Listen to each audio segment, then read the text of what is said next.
Jai, ready dongkal. Ini panggilannya Arik Sidoarjo.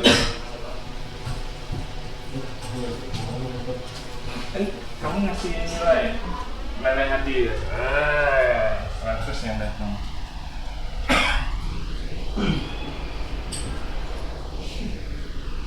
Azel, Tegal. Belum. Daniel, Tegal. Oke, berikutnya Dita, Batang. Farel Pati. Oke, Farel Pati. Berikutnya Pedro Cilacap. Berikutnya Hari Pati. Sakit 70. Sakit 70. Enter. Isra Mojokerto. Berikutnya Abizar Bekasi.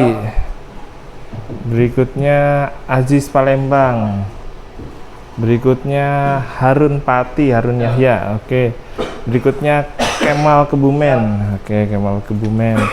Berikutnya Noval Ngawi, tadi nggak masuk ya, 70. Berikutnya Rohman Sleman. Rohman Sleman.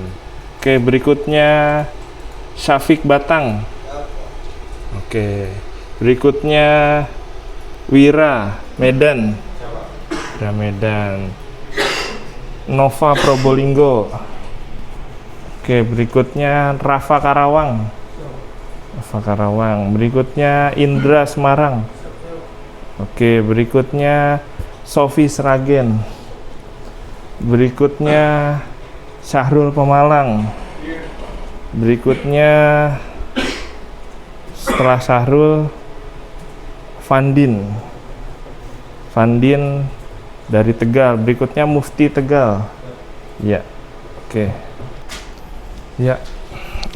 Perbesar.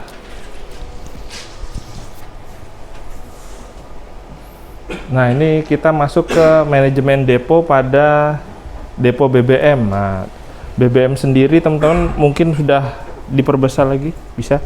BBM sendiri teman-teman mungkin paham ya. Oke, turun ya. Dia dari minyak bumi terus dimasukkan ke dalam tungku pemanas terus diuapkan, nanti yang paling tinggi ini jadi gasolin atau aftur, yang paling bawah nanti menjadi wax atau terakhir ini menjadi aspal. Nah, ini yang ada di secara umum yang teman-teman kita pernah pelajari di SMA kalau nggak salah ya. Oke, turun lagi. Fungsi operasional depo pada BBM sama secara umum. Pertama, fungsi penerimaan. Turun lagi. Ya, dia penerimaan dari kilang minyak, terminal atau pemasok ya. Ya, kilang minyak seperti ini, teman-teman. Ada silo-silonya, ada tabung-tabungnya. Di sini bisa isinya bisa solar, aftur, dan lain-lain. Nah, terus setelah dari kilang dikirimkan ke terminal. Terminal ini seperti yang di Tegal. Yang di Tegal ini terminal BBM, tapi udah pindah ya ke daerah Kemantran ya, Kemantran di daerah Kemantran sana. Ini terminal fungsinya sama yang telah sampaikan sama teman-teman, diatur jadwal, terus inspeksi kendaraannya, diinspeksi, terus persyaratan administrasinya juga dicek ya, sama ini prosesnya. Bedanya ini hanya BBM-nya terkait BBM atau bahan bakar pada penyaluran BBM di seluruh Indonesia. Turun lagi. Nah, ini pemeriksaan surat jalan. Jadi ada SOP di sini, SOP tentang pengiriman, pastinya ada SOP dalam pengiriman BBM ya. Tujuannya apa? Memastikan kualitas bahan baku, isi dan kemasan ini sesuai dengan yang ada di tangki BBM tersebut. Ini fungsi dari SOP. SOP misalkan di saat melakukan perjalanan nggak boleh berhenti, nggak boleh mampir, itu salah satu SOP. agar terjaminnya isi dan kemasannya ini sesuai dengan apa dari terminal tersebut. Semuanya di SOP-kan. Nanti teman-teman juga pastinya kalau teman-teman bekerja di tempat baru, tempat BBM, biasanya teman-teman nanti sudah ada SOP-nya. Mungkin kalau perusahaan internasional nanti teman-teman SOP-nya pakai bahasa Inggris, kalau di Jepang pakai bahasa Jepang, tinggal menyesuaikan. Intinya setiap ada suatu kegiatan harus ada SOP-nya. Agar tidak salah dalam melaksanakan perintah atau langkah-langkah yang harus dilaksanakan. Jadi teman-teman ada panduan. Kalau belum ada, nanti teman-teman buat sesuai dengan ketentuan yang berlaku, tergantung SOP-nya. Turun lagi. Selain ada SOP, teman-teman nanti kemungkinan kalau kelasnya teman-teman nanti akan memeriksa mutu BBM, mulai dari volumenya, misalkan ada tangki seperti tabung, nah diukur tingginya karena diameternya udah diketahui, diameter itu luas alas kali tinggi, ya ketemu jumlahnya agar tidak terjadi kekurangan dalam pengiriman atau pengurangan. Kalau biasanya kalau di BBM itu kencing pinggir jalan, ada yang buka terus dijual. Nah ini teman-teman cek, bisa ngeceknya pakai tongkat sunggokong, tongkat apa namanya, tongkat itu diturunkan, nanti ada batas kerendamnya, itu tinggal luas lingkarannya dikali tinggi, ketemulah volume. Nah ini ada cek kualitasnya, dicek kualitasnya kira-kira pakai, kalau ini pakai alat ya teman-teman, ini juga alat, ini alat, bedanya ini alat pakai reaksi kimia dan lain-lain. Terus ini tes takarannya sesuai apa enggak, nanti teman-teman bisa ngecek sebagai manajer operasional di suatu depo BBM, teman-teman bisa ngecek keluarannya itu yang disampaikan ke masyarakat itu sesuai apa enggak dengan gelas takar atau tabung Erlenmeyer ya ini ya.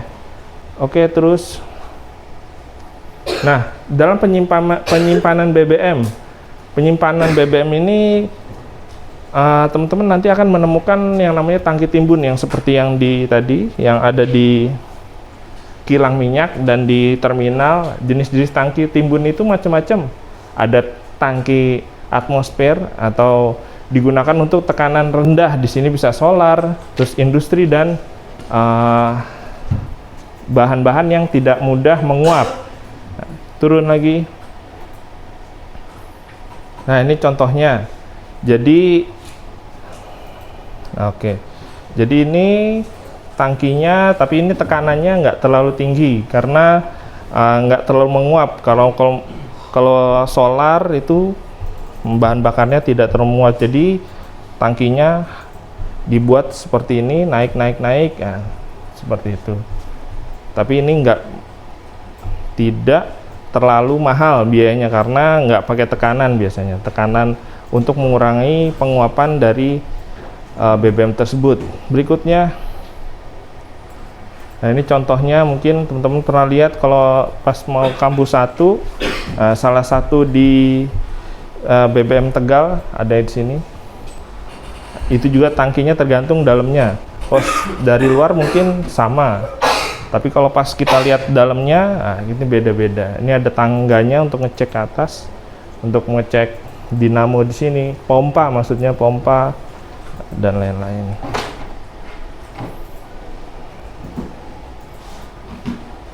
Nah ini contohnya lagi. Turun lagi. Ada lagi yang floating, jadi ya, di sini internal floating room, ini fungsinya untuk menyimpan vapor. Jadi kalau ini fungsinya buat BBM untuk pertamax atau pertalit yang mudah menguap.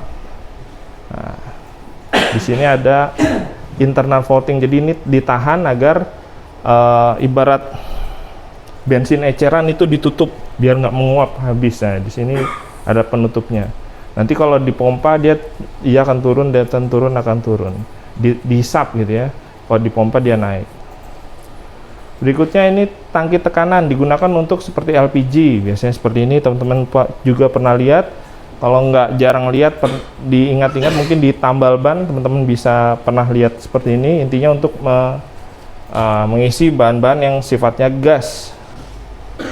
Berikutnya, nah ini spesifikasinya nanti teman-teman bisa pelajari sendiri. Intinya ada namanya spesifikasi berdasarkan ASTM. Nah, ini ada grade-grade-nya di sini. Tergantung penggunaannya. Ini bisa dipelajari lebih dalam lagi. Intinya di dalam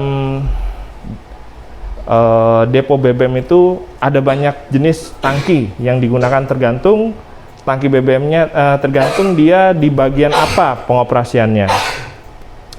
Pastinya dia ada standar keselamatan, ada SOP-nya, terus ada sertifikasi penyimpanan, entah ISO, entah CANS, atau entah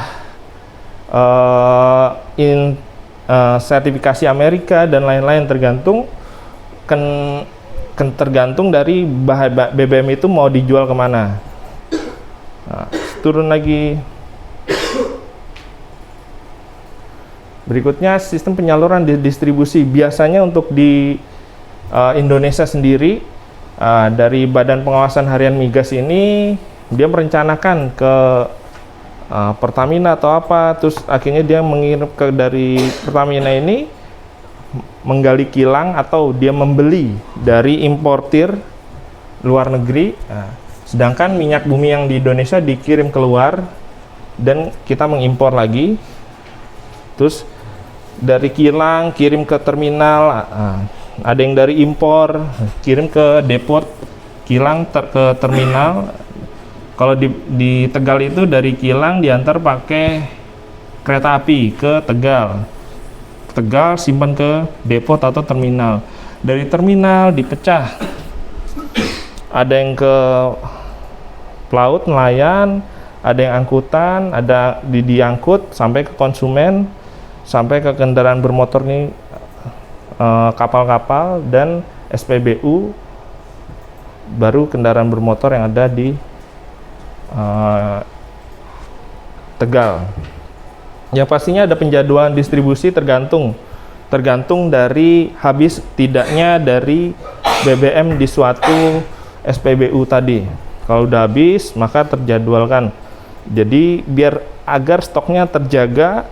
Kalau stok terjaga maka masyarakat akan selalu aman dalam BBM tersebut. Walaupun kadang-kadang stoknya nggak terjaga, akhirnya banyak BBM di beberapa kota ini mengalami kelangkaan.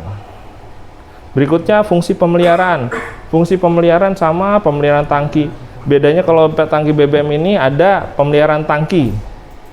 Pemeliharaan tangki ini cek kebocoran, terus kebersihan dan inspeksi berkala, terus pemeriksaan katup dan pipa. Nah, ini selang pipa-pipa sama katupnya atau kerannya itu dicek dan sambungannya. Turun lagi. Terus pemeliharaan sistem distribusi. Nah, perawatan pompa, dia kan memompa. BBM-nya itu dipompa, dicek dulu pompanya, terus selang atau pipa nozzle-nya ini juga dicek. Terus melakukan kalibrasi alat ukur. Misalkan setelah dipompa, alirannya per detik berapa liter, per detik berapa liter diukur lagi agar sesuai dengan ketentuan yang telah ditetapkan. Jadi pas keluar 1000 liter di dalam mobil tangki, maka di alat ukurnya juga nanti keluarnya 1000 liter. Berikutnya pemeliharaan keselamatan. Nah, di sini pemeriksaan keselamatan alat pemadam tadi udah dibahas, kesiapan alarm RAM dan sistem darurat. APD juga sudah ada, rambu-rambu keselamatan juga ada. Berikutnya ke sistem penyimpanan BBM. Tadi udah dibahas ya, ada BBM, solar, after, sudah ini tergantung dari tangkinya. Terus karakteristiknya juga dibedakan. Sistem pemisahan antara tangki-tangki ini khusus solar, khusus solar, khusus Pertalite atau Pertamax, tapi pas waktu dikirim biasanya ada yang jadi satu, di-skat-skat biar lebih efisien dalam pengiriman. Sistem distribusi BBM juga harus aman. Aman itu teman-teman, alat-alatnya, alat perlengkapan keselamatan pada sistem BBM juga harus ada rambu, terus ada alat pelindung samping, pelindung depan dan lain-lain. Ada GPS juga dan tepat waktu.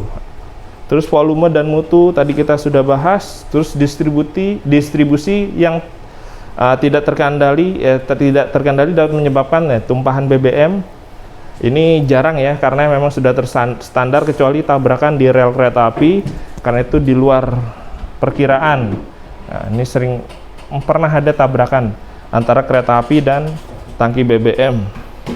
Jika terjadi kebakaran seperti apa, sudah ada. Terus kerugian finansial dan lingkungan jika terjadi kecelakaan itu seperti apa.